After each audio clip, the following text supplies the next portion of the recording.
If your Kia Sportage is refusing to turn over, don't call the tow truck just yet. The fix might be simpler than you think. Statistically, nearly half of all no-start situations are caused by a weak battery or loose terminal connections.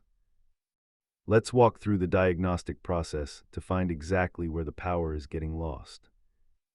Start with these simple safety checks, as the Sportage Smart System won't engage the starter unless these conditions are met. Check your key fob and battery terminals first, as these are easy DIY fixes that cost almost nothing. If the engine cranks but won't catch, the issue is likely fuel delivery or a faulty crankshaft position sensor. Listen closely. Rapid clicking usually means low power, while total silence points to an electrical break or a safety switch. While a battery swap is affordable, more complex parts like the fuel pump can quickly climb in price at a dealership. If basic checks fail, use an OBD-I scanner to look for error codes that can pinpoint a specific sensor failure. Keep these essentials in your Sportage to avoid being stranded by a simple electronic glitch.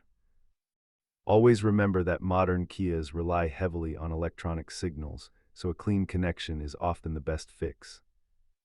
If these steps helped you get your Kia Sportage running again, hit that subscribe button for more troubleshooting playbooks.